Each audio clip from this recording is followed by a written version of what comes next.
Meu médico predileto. Parabéns. O microfone. Se o Ivan escuta, vai ficar...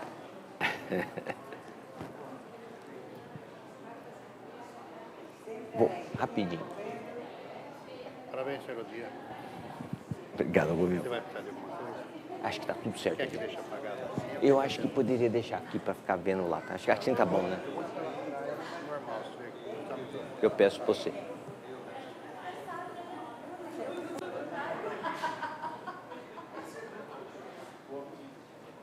Vamos. Alô? Dá para ouvir, né? Tá ouvindo aí, né? Tá. Vamos iniciar nossa aula. Eu vou orar pedindo que Deus nos abençoe nesse instante. Senhor nosso Pai, muito obrigado pelas Tuas bênçãos, por tudo que o Senhor nos dá.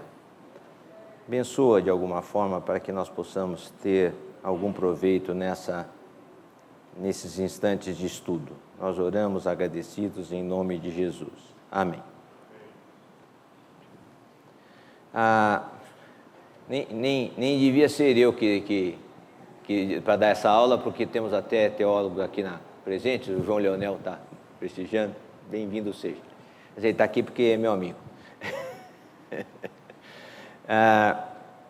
Eu vou fazer a aula dividida. O tema da aula hoje são os partidos políticos em Israel. Na realidade, o nosso tema de estudo da Escola Dominical são algumas passagens difíceis da Bíblia em relação ao nosso entendimento dessas passagens. Então, eu vou começar com uma passagem e vou desenvolver o tema. O Celso já conhece isso. Depois, se você quiser falar mais um pouco, você fala aí, Celso.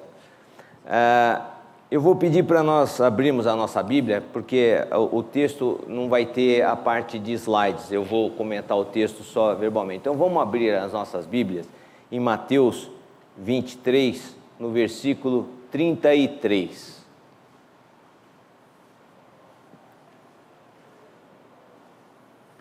É um versículo curto. Ele diz assim: serpentes, raça de víboras, como vocês escaparão da condenação ao inferno? Como esse texto é muito forte e às vezes a gente tem dificuldade em entender, nós vamos nos dedicar uns instantes só a ele. Esse capítulo 23 de Mateus, ele contém vários ais. Ai de vós, escribas e fariseus. Tem vários, ai de vós, escribas e fariseus. Esses ais que ele fala aí, na realidade, a gente tende a entender o ai como uma ameaça, mas na realidade é mais uma lamentação. Não é Jesus que falou que faz, ai de vós, porque eu vou pegar vocês no braço daqui a pouco. Jesus só diz, ai de vós, porque vocês mesmos vão se danar, né? Então, o mais correto é entender esse ai como uma lamentação, mais como uma lamentação do que uma ameaça, embora, lógico, tenha o conteúdo de ameaça.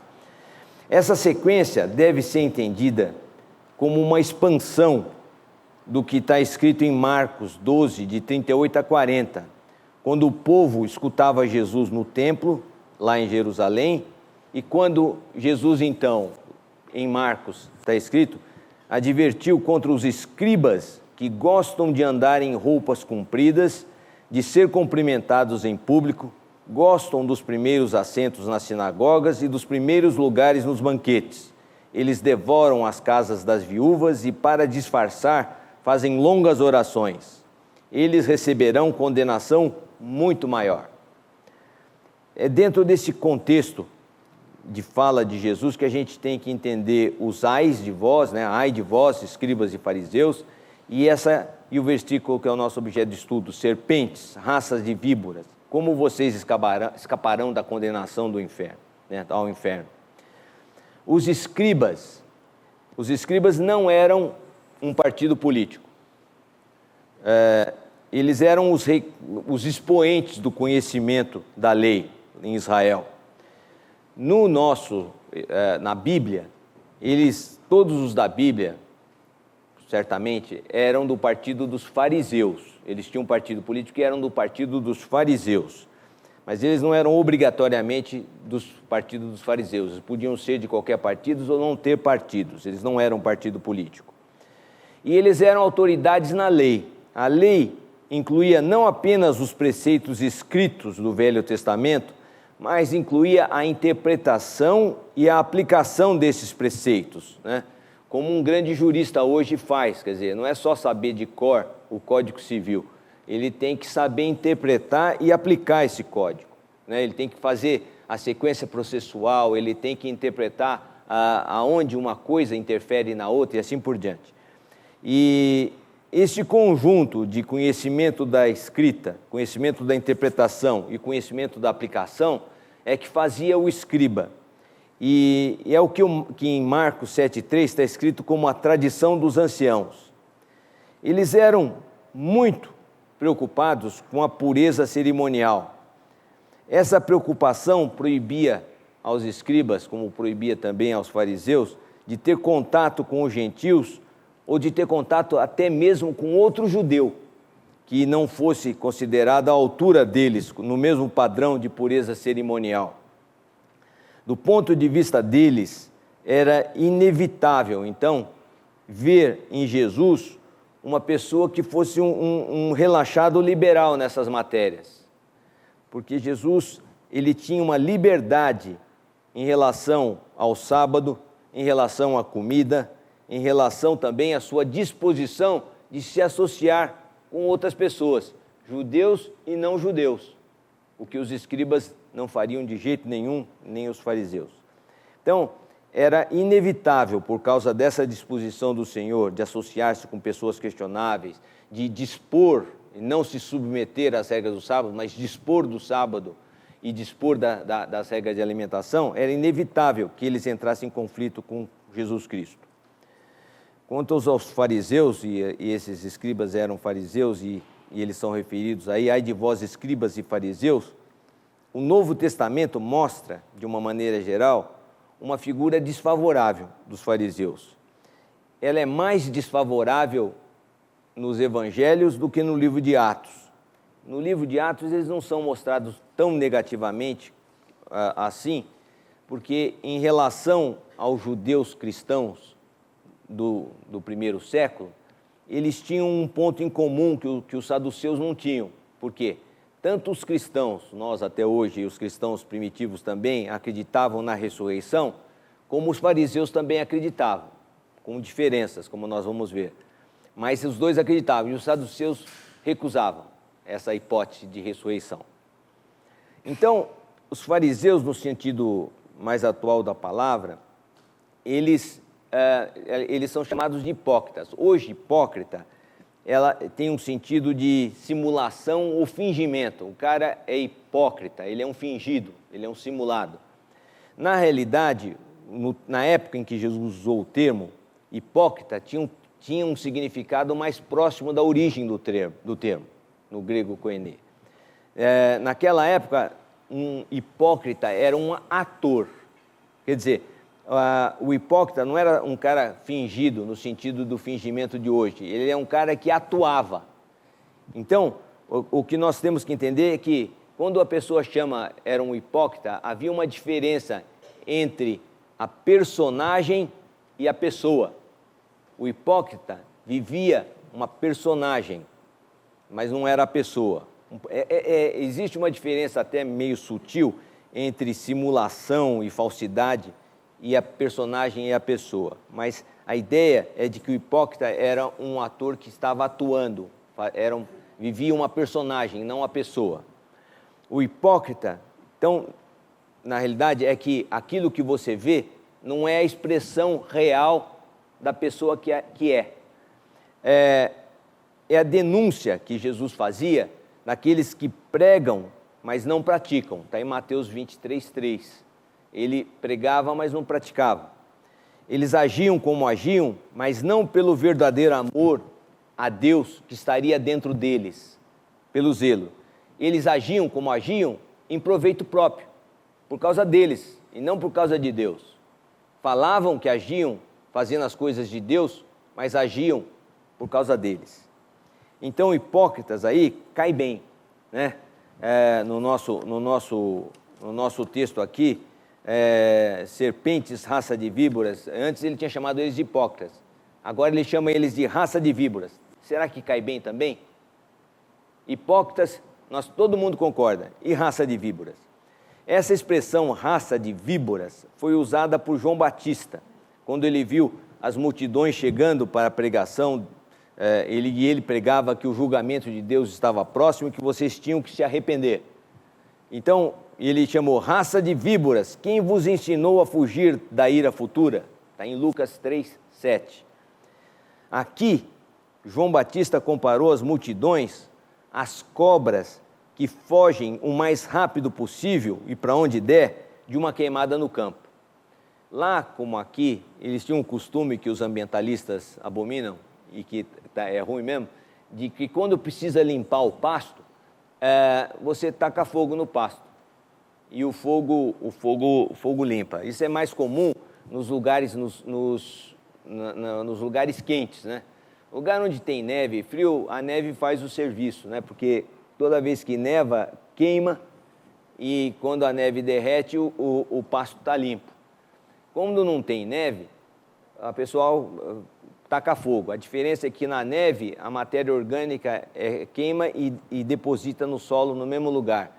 Na queimada, a matéria orgânica queimada sobe, se espalha e se perde. Então existe diferença, mas esse não é o nosso ponto aqui. O ponto aqui é que ele comparou a esse hábito, que quando você põe fogo no pasto, as cobras saem correndo, elas fogem do fogo. Onde o fogo está, ela foge para onde dá.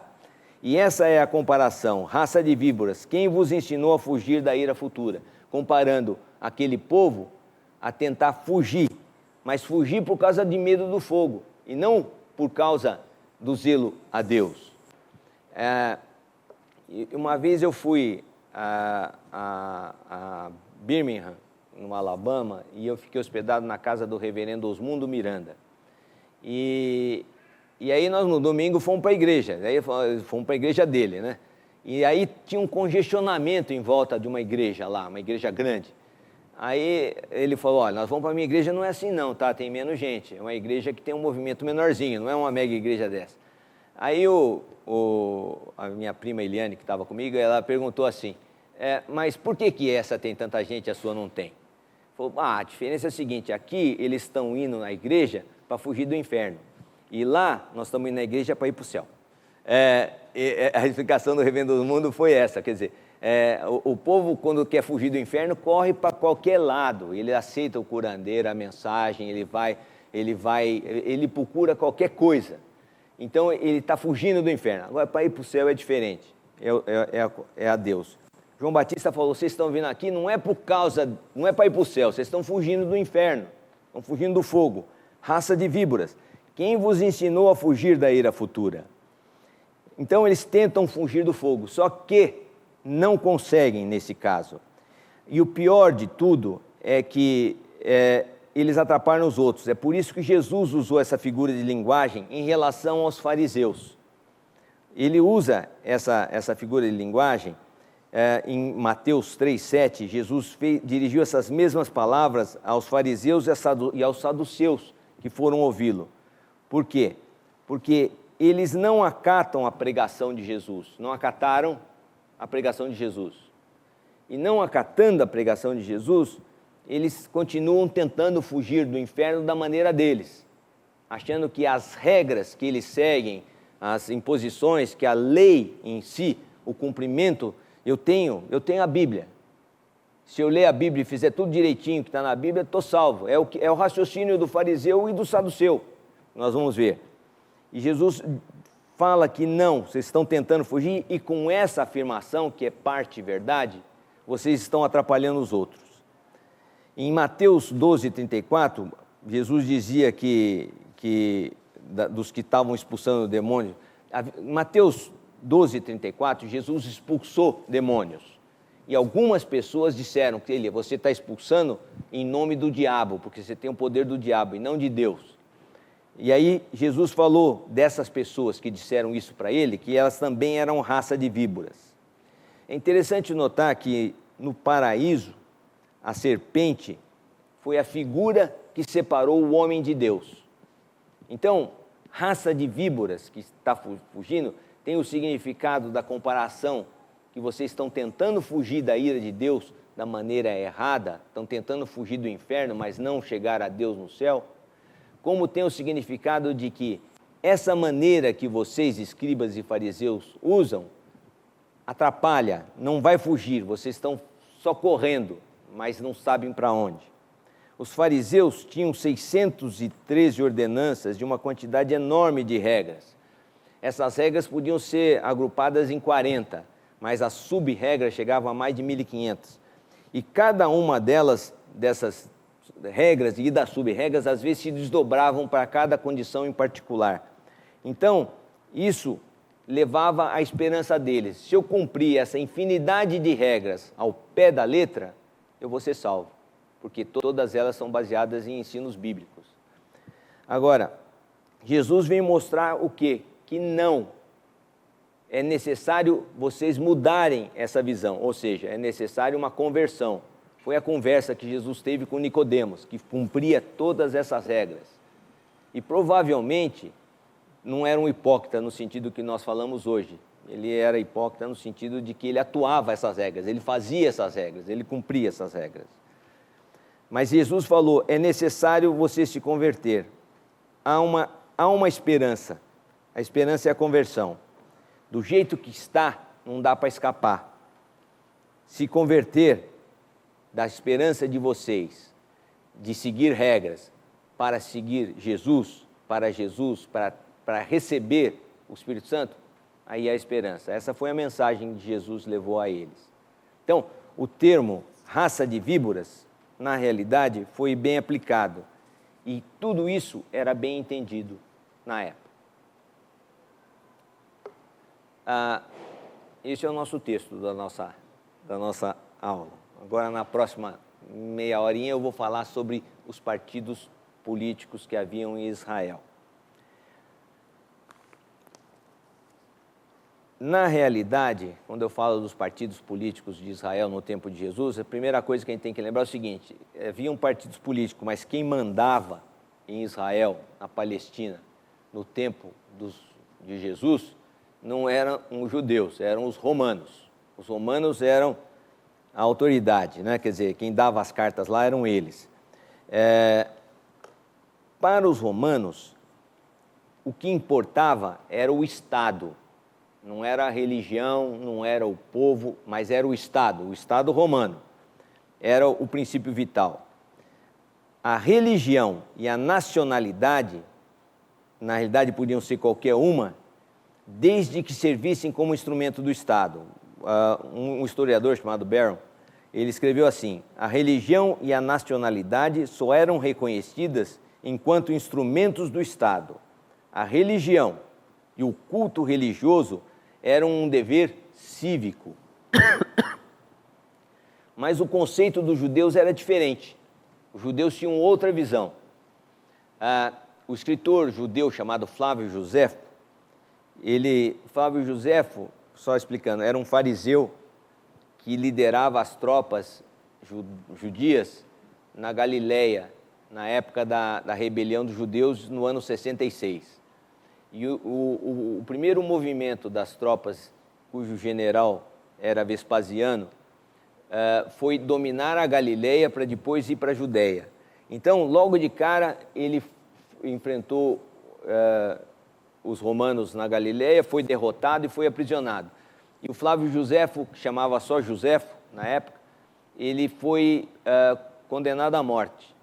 Quando ele teve uma entrevista com Vespasiano, ele entrou na sala e falou: general, eu tive uma visão, você vai ser imperador. E o Vespasiano gostou da visão do Flávio Josefo e mandou guardar o Flávio Josefo um pouco mais.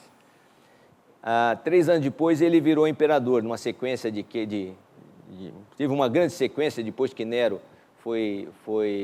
se suicidou, mas praticamente foi assassinado. Houve uma sequência de generais e as legiões da Judéia, que estavam mobilizadas sob o comando de Vespasiano. E as legiões do Egito escolheram Vespasiano também, que tinha sido comandante lá, e não houve como argumentar contra um grande número de legiões, e Vespasiano se tornou imperador. Flávio José foi perdoado, porque ele acertou a profecia dele, e foi adotado por Vespasiano. Vespasiano era da família Flávia. Então, como Flávio José foi adotado, ele passou a se chamar Flávio, da família do Vespasiano Flávio, os Flávios, né?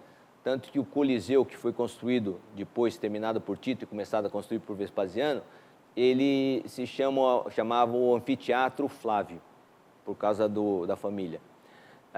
Então, Flávio Josefo se tornou um membro da aristocracia da casa do imperador e resolveu justificar os judeus, explicar os judeus para os romanos e para os gregos. Ele escreveu em grego e escreveu um livro sobre a antiguidade dos judeus, explicando as tradições. E nesse livro ele escreveu o seguinte, ele escreveu que alguns povos colocam o poder político supremo nas monarquias, outros nas oligarquias e outros ainda no povo. Então, se referindo aos diversos sistemas de governo da época. Mas o nosso legislador, Moisés, não foi seduzido por nenhuma dessas formas de governo. Ele deu à sua Constituição a forma que se poderia chamar de teocracia. Colocou toda soberania e toda autoridade nas mãos de Deus. Só que Deus, nós sabemos, não governa diretamente, né? Moisés colocou e mesmo assim instituiu uma forma de governo, que veio se alterando. No tempo de Jesus, o poder judaico, que agia em nome, ou então como intermediário de Deus, tinha a sua origem, o seu fulcro, o centro das atenções no templo. Era o templo que era a fonte do poder sobre os judeus. Claro que a Judéia estava ocupada pelos romanos, e o governador romano do tempo de Jesus, que era Pôncio Pilatos, representava o poder do imperador, que era a palavra final e quem dava as cartas, que era o imperador, que era Tibério, na época, filho adotivo de Otaviano. Mas os romanos respeitavam essa organização interna dos países ocupados, desde que esses respeitassem a máxima que nós já vimos, de que a religião e a nacionalidade devem ser instrumentos de Roma. Então, se você tem a religião judaica e a nacionalidade judaica, mas se você funcionar como um instrumento de Roma, tudo certo, e o gado deu. Mas se não, vocês vão sentir o peso de Roma. E assim o templo e o seu mais alto funcionário do templo, que era o sumo sacerdote, permaneceu como sede do Estado judaico. Então, por isso, tudo para os judeus dependia de Jerusalém, né? Tudo dependia, não, era federativo. E o sumo sacerdote, que na época herodiana e romana, ele tinha regras para ser escolhido. Quem que era esse cara que era o judeu mais importante? É mais importante do ponto de vista de governo do que o próprio rei, porque o sumo sacerdote representava essa teocracia. Então, para o povo, era ele. E como é que ele era escolhido? Haviam regras. A primeira dessas regras é que ele devia ser da família de Zadok. Zadok foi o sumo sacerdote na época de Davi, o que permaneceu, quando Abiatar apoiou Adonias, Zadok permaneceu fiel a Davi, e ele se tornou, então, a referência do sumo sacerdócio. E antes do templo de Salomão. Então, tinha que ser da família de Zadok. Só que dos 28 titulares do sumo sacerdócio nessa época, só 2 foram da família de Zadok. 26 não eram. Então, essa regra, esse princípio de hereditariedade, acabou sendo abandonado, embora fosse uma regra reconhecida. E os sumos sacerdotes tinham que ser de alguma família sacerdotal. O que definia a escolha do sumo sacerdote, na realidade, eram algumas coisas. As rivalidades entre as famílias, elas brigavam entre si, quem ganhasse a briga levava vantagem. A simonia, quem pagava mais pelo cargo, quem pusesse mais dinheiro para pagar o cargo. O nepotismo, quer dizer, o sumo sacerdote às vezes tentava influenciar que o seu sucessor fosse da sua família. E, finalmente, quem decidia no fim das coisas, a relação com o poder romano, né? A simonia, o dinheiro, geralmente era pago para os romanos, para o governador romano, né? Quem dava mais lá. Qualquer semelhança é mera coincidência, né? Com essa questão de corrupção, nepotismo, simonia, essas coisas. Isso era o que gerava as coisas lá. É mera coincidência desde então, não estou falando do tempo de hoje, desde então, nesses 2000 anos de história, desde então tem sido assim, em qualquer regime. A família de Anás foi particularmente hábil nisso tudo aí que nós falamos, em controlar a rivalidade, na simonia, no nepotismo e em relacionamento com o poder romano. Ela conseguiu ocupar o sumo sacerdócio durante 50 anos seguidos. O mais famoso membro dessa família foi Caifás. E é só lembrando, o Theo, né, Deus da teocracia, passou longe de tudo isso. Mas as questões de direito e de justiça não eram tratadas diretamente pelo sumo sacerdote, mas eram tratadas por um conselho que o sumo sacerdote presidia. E esse conselho, ele tentava sempre aparelhar, claro, com a família, a simonia, tentava pôr familiares, aliados dele, etc. Esse conselho era o Sinédrio. Ele era idealmente composto por 71 ou 72 membros, que era composto dos chefes dos sacerdotes, os sacerdotes mais importantes, os representantes da aristocracia leiga, que eram os saduceus e fariseus, e representantes da aristocracia intelectual, que eram os escribas. Roma admitia a competência do Sinédrio para todos os judeus do mundo romano.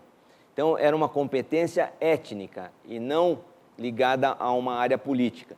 Então, isso explica o fato do apóstolo Paulo poder sair de Jerusalém com cartas para interferir, pegar os judeus cristãos que moravam em Damasco. Damasco não pertencia, não, era fora da jurisdição da Judéia, era uma das cidades da Decápolis. E ele ia lá fazer isso porque os romanos, que tinham o poder, reconheciam a jurisdição do Sinédrio sobre todos os judeus. Então, isso explica Paulo. O Sinédrio, então, se ocupava do quê? O que ele fazia? Ele se ocupava das relações com o poder romano, com a entrada de impostos devidos ao templo e dos dízimos. Ele cuidava também da interpretação da lei e zelava pela guarda do dinheiro do templo, que ficava no templo. Devemos lembrar que o templo, como todos os templos da antiguidade, funcionava como centro religioso, mas era o banco central. Era onde o banco central e o cofre central, né? Quer dizer, era onde se guardava o dinheiro, onde se administrava a riqueza federativa de uma nação. Então, isso ficava sob responsabilidade do Sinédrio também. Além disso, também, eles tinham mais coisas. Eles tinham, para cumprir essas obrigações, eles tinham uma polícia. O poder de polícia era deles também, entendeu? Eles podiam prender e mandar soltar. E esse poder de polícia, foi por isso que a polícia do templo foi quem prendeu Jesus, né? Que era uma das atribuições do Sinédrio. O Sinédrio podia legalmente prender delinquência, fazer jurisprudência para tribunal de aldeia, podia aplicar multa, podia excluir os condenados da comunidade, né? Quer dizer, banir da comunidade ou da convivência da comunidade, podia aplicar castigo corporal, as bastonadas, as chibatadas, e podia até condenar à morte. Nesse quesito de mandar matar, da pena de morte, era preciso reunir uma corte especial de 23 membros e eles concordarem com a morte e depois disso obter a aprovação do governador romano.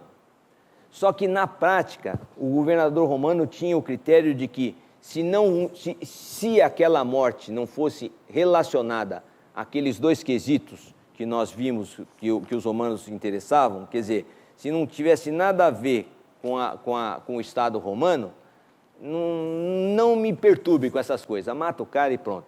Quer dizer, então, do ponto de vista de execução, quando não havia relação com o poder romano, o imperador fazia a vista grossa. Por isso que nós temos exemplos históricos e bíblicos de gente que morreu sendo levado ao procurador romano e gente que morreu sem ser levado. Estevão não foi. Por quê? Porque a morte de Estevão tanto faz como tanto fez para os romanos. Jesus foi, Barrabás também foi. Por quê? Se, nesses casos, eles interessavam a Roma, seriam considerados como sedição. E aí havia interesse romano. Mas o Sinédrio podia matar. E os partidos, quais eram? O termo partido político não cai muito bem aqui, porque cada grupo que nós vamos estudar misturava duas coisas, né? Posição política, que seria então justificável o partido político, mas posição religiosa também, que seria, abre aspas, seitas ou facções religiosas. O partido da classe dirigente eram os saduceus. O problema com os saduceus, da documentação com os saduceus, é que nós só temos informações dos saduceus a partir das pessoas que não gostavam dos saduceus, dos inimigos dos saduceus. Não temos nenhum documento de um saduceu para nós podermos avaliar. Então, nós temos o Flávio Joséfo, por exemplo, que dá muita informação sobre os saduceus. Ele era um fariseu. E o viés dele é sempre contra. Os rabinos dos primeiros séculos, que sobreviveram depois da revolta dos judeus, eram todos fariseus que estabeleceram. E também deixaram muita coisa escrita dos saduceus e também não gostavam dos saduceus. Por isso, tudo que a gente sabe é uma visão negativa deles. E a Bíblia também não é muito boa em relação a eles também não. Os primórdios, as origens dos fariseus é incerta.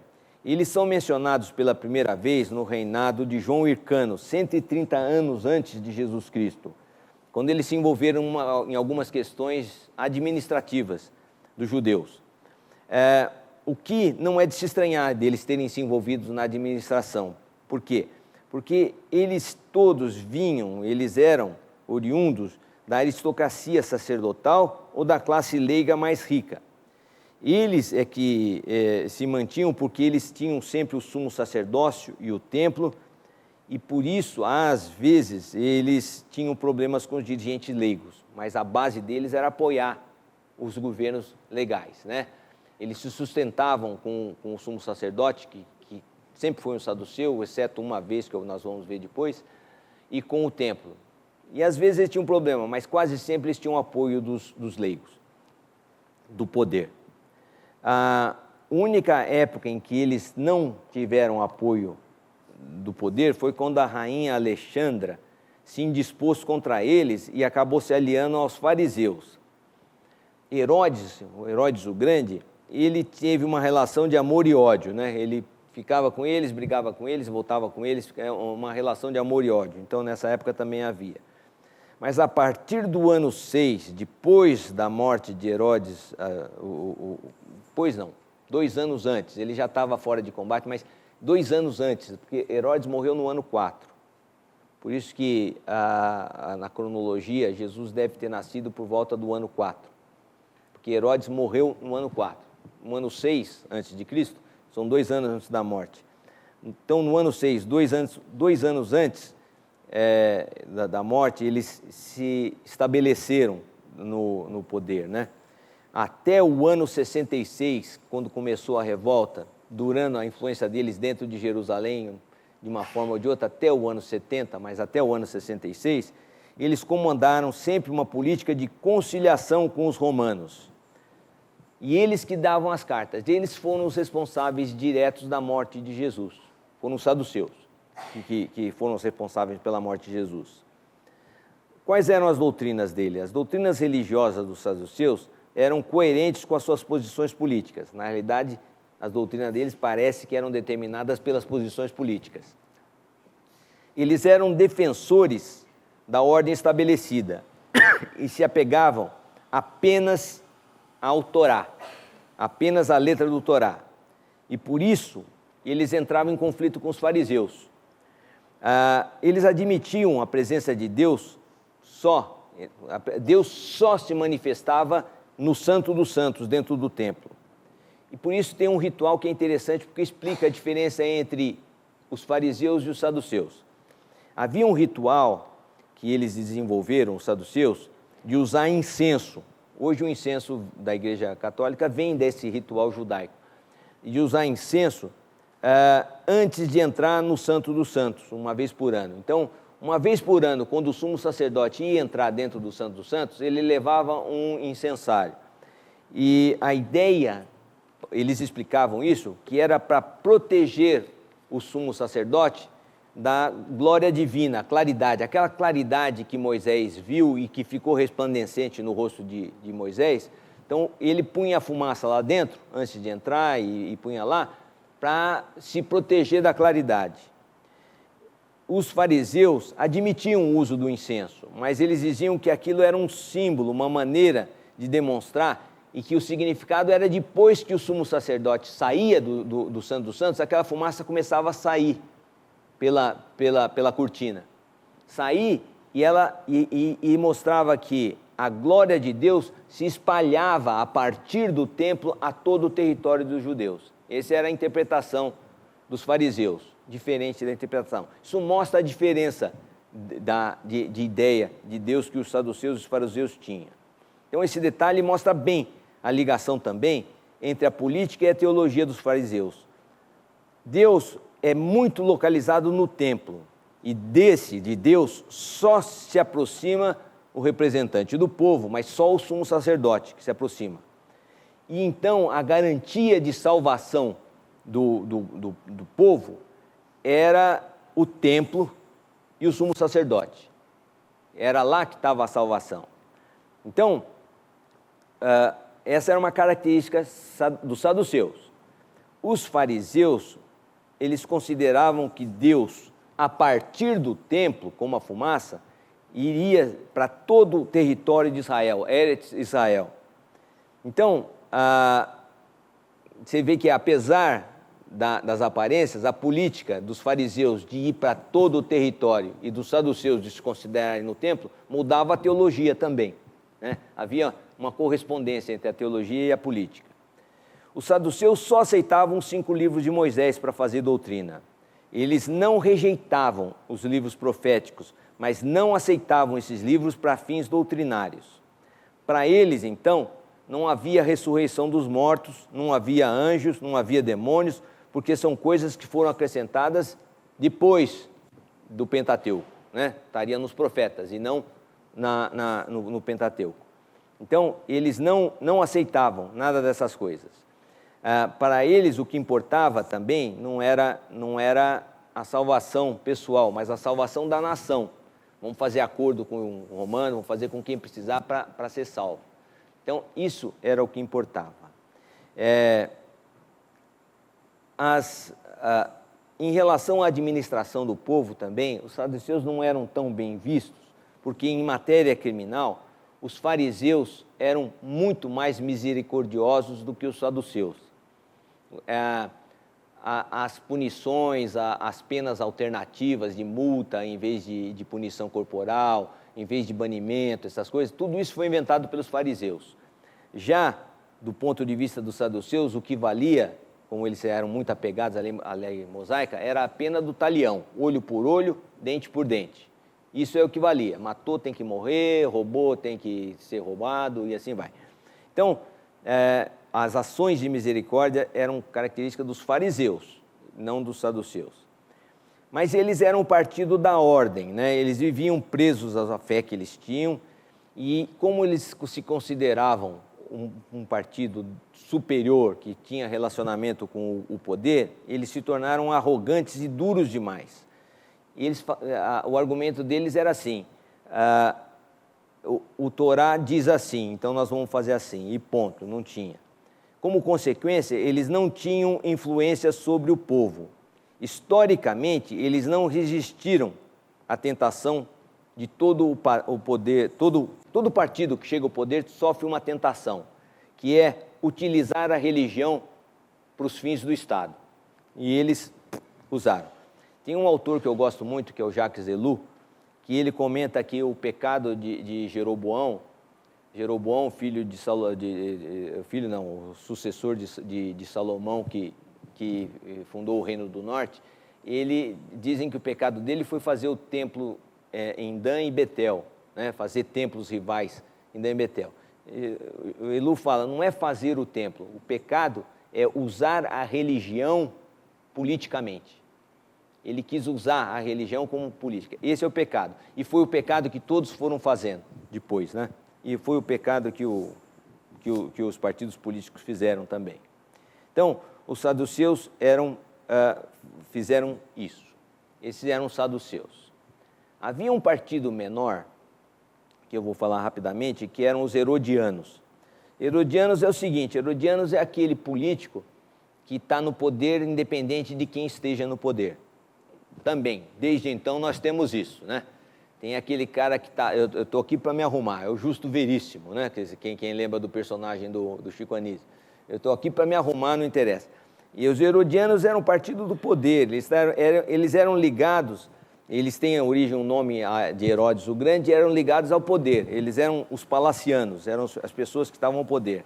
Mas eles tiveram alguma influência, e tem um sumo sacerdote, que foi Simão Boeto, que era da família dos Boetos, chegou a ser sumo sacerdote no ano 22 a.C., sem ser de nenhum outro partido político, ele era uma família herodiana, e chegou a ser sumo sacerdote. Mas essa era a única importância dele. Eles são mencionados no Novo Testamento também de passagem. Já os fariseus remontam às associações de judeus piedosos. Na época dos Macabeus, que deu origem à revolta dos Macabeus, que nós não vamos falar aqui, eles haviam associações de judeus piedosos, que provavelmente deram origem aos fariseus. Embora hajam, né, porque são várias outras teorias também da origem deles. Haja até uma outra mais importante, mas basicamente eles se originaram lá. Como fariseus, eles foram referidos na mesma época, pouquinho só, antes do que os saduceus, chamados de fariseus propriamente ditos, né? Foi na época de João Hircano, que reinou do ano 135 ao ano 104 a.C. E eles são mais mencionados, se tornaram mais evidentes a partir do reinado de Alexandre Janeu, que é um dos reis asmoneus, do ano 103 a 76 a.C. O nome fariseu parece que vem da palavra perushim, que significa separados ou separatistas. E eu achei interessante porque eles se chamavam entre si. É interessante que todo grupo que se considera separado, nós vemos o PT, por exemplo, considerava separado, que chama de companheiro, mesma expressão que eles usavam, ou camarada. No exército, as pessoas, quando iam lutar, se chamavam assim também, se considerando próximos ou separados. E os fariseus chamavam-se assim, considerando-se um grupo à parte, chamavam-se de companheiros.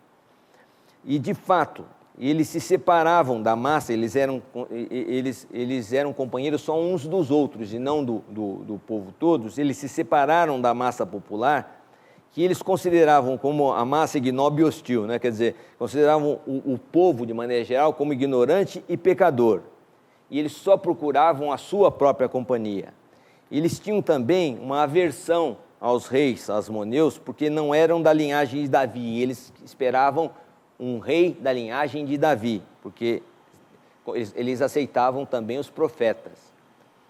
E eram muito comprometidos, né, os reis eram muito comprometidos com o helenismo, e os fariseus eram comprometidos com o judaísmo. Eles não gostavam, eram contra o helenismo. Então, como os reis eram comprometidos com o helenismo, eles antagonizavam os reis. Apesar disso, apesar desse antagonismo que eles tinham aos reis que não eram da casa de Davi, Alexandre Janeu, pouquinho antes de morrer, aconselhou a esposa dele, que chamava Salomé Alexandra, a rainha Alexandra, que ia se tornar regente, se tornou regente, a procurar a colaboração dos fariseus, vai procurar os fariseus. Por quê? Porque os fariseus tinham o apoio do povo, diferente dos saduceus, que não tinham o apoio do povo. Então, nessa ocasião, no reinado da rainha Alexandra, eles atuaram como chefes de Estado. Mas o filho de Alexandre Janeu e Alexandra, chamado Aristóbulo, conhecido depois como Aristóbulo II, sucedeu Alexandra, retirou os fariseus do poder e voltou a fazer aliança com os saduceus. Herodes o Grande respeitava os fariseus, porque quando Herodes tomou Jerusalém, entrou em Jerusalém, os fariseus aconselharam a não resistência a Herodes, aceitem Herodes, né? Melhor ele. e isso Herodes reconheceu, né? Apesar deles não gostarem do apoio romano que Herodes tinha, mas eles aconselharam a rendição. Mas o principal fator que Herodes reconhecia neles era o fato de que eles tinham o apoio do povo. No ano 6, 2 anos antes dele morrer, houve algumas intrigas palacianas e Herodes rompeu com eles, mas eles mantiveram o poder e o sinédrio até o ano 66. Depois, claudicantemente, até o ano 70. Do ano 70 em diante, os fariseus continuaram, fora de Jerusalém, né? Então, o sinédrio ficava sob o controle dos saduceus, mas eles mantiveram esse tempo todo a influência sobre o povo. Então, só explicando, o saduceu deteve o poder do ano 6 ao ano 66 do sinédrio e do templo. A influência do povo ficou do ano 6 ao ano 66 com os fariseus. Eles eram que tinham influência no povo. Então, havia uma influência, eles eram uma força a ser levada em conta. Embora um outro partido chamado Zelotas tenha surgido a partir do partido dos fariseus, os fariseus eram pacíficos e eles se opunham a uma ação violenta contra os romanos. Eles esperavam que Deus interviesse para a libertação do povo de Israel. E, embora eles tenham participado, Flávio Josefo era fariseu, eles tenham participado da revolta dos judeus, a atitude pacifista dos fariseus e a influência do Flávio Josefo depois sobre Vespasiano, deu a eles a permissão de prosseguir com o judaísmo, depois do ano 70. Depois que Jerusalém foi destruída, o judaísmo prosseguiu com os fariseus. Segundo o próprio Flávio Josefo, na época de Herodes o Grande, havia cerca de 6.000 fariseus e um número muito grande de simpatizantes. Eles vinham de todas as camadas da sociedade, mas sobretudo de uma classe média de artesãos e comerciantes. Eles se organizavam em comunidades próprias, os companheiros, tomavam as refeições juntos e atuavam muito junto ao público e tinham regras bem claras de admissão e de exclusão do grupo dos fariseus. Embora houvessem sacerdotes fariseus, o grupo era constituído sobretudo de leigos.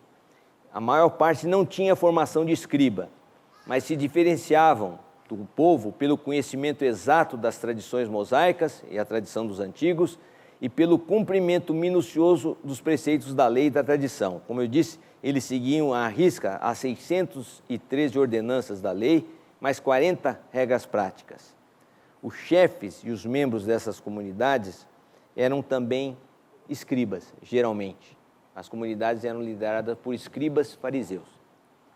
A influência que eles tinham sobre o povo vinha dos seguintes fatores. Por que eles tinham muita influência? Primeiro, a sinagoga é considerada uma instituição dos fariseus. E isso influenciava muito, porque a sinagoga era em todo o território. Eles afirmavam a sua origem judaica, eles se contrapunham à influência helenista, predominante, romana. Eles tinham uma piedade muito grande e muito desenvolvida. A interpretação que eles tinham da lei era muito escrupulosa e a observância que eles tinham da lei e do sábado era muito escrupulosa. Isso impressionava o povo ficava impressionado com isso. Eles tinham um cuidado extremo no cumprimento da chamada pureza legal, faziam tudo que era legalmente permitido e só aquilo. E pagavam o dízimo de tudo, até não só da plantação, da cultura, como pagavam da horta também, quer dizer, o que era considerado um extremo, né? Pagavam do jardim da casa deles até, da horta deles. Então, com tudo isso, eles pretendiam impor ao povo uma pureza semelhante àquela que deveria caracterizar a vida do sumo sacerdote, do sacerdote do templo, que os saduceus não exigiam do povo. E mais, os fariseus também não cumpriam no sumo sacerdote. Quer dizer, aos olhos do povo, o fariseu era mais puro do que o próprio sumo sacerdote. Então, eles eram um exemplo do povo. E é interessante que eles fascinavam o povo e esse povo que eles desprezavam, né? Eles achavam que o povo era hostil.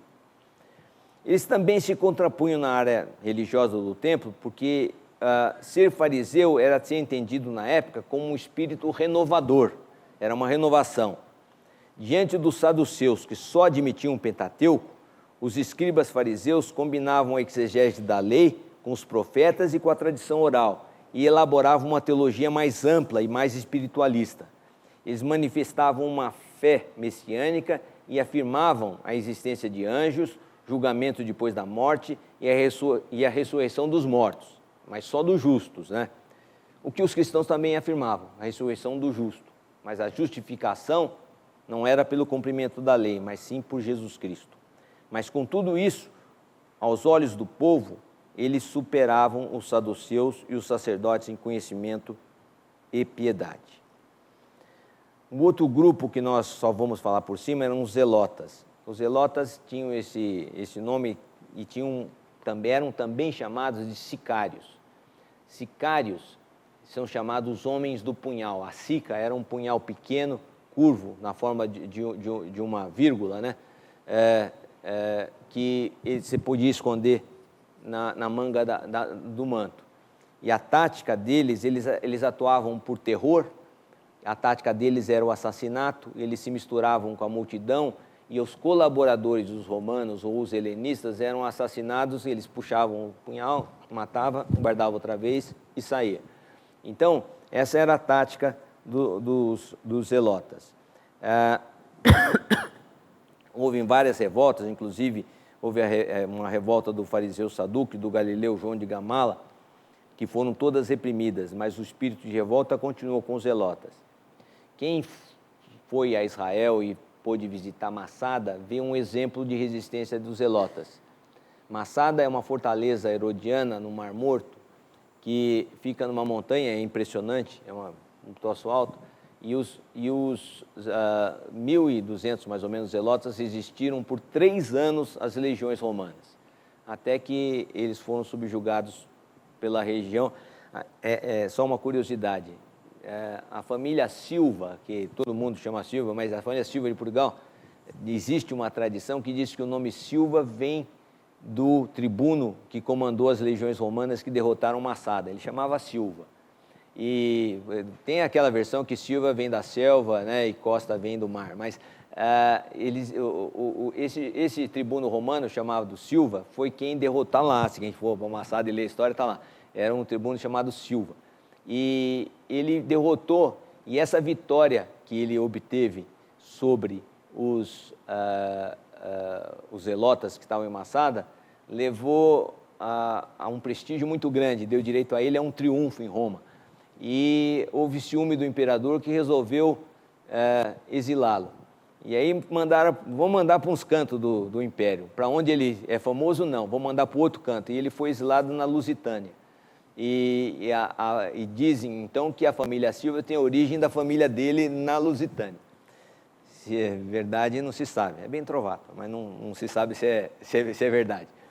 Mas é uma curiosidade que mostra o espírito dos zelotas, né? Eles morreram todos lá, os últimos se suicidaram, sendo que é interessante porque parece que acharam até a escolha. Foi assim, eles fizeram um sorteio entre os últimos que estavam lá, escolheram um, porque suicidar era uma coisa que o judeu não devia fazer.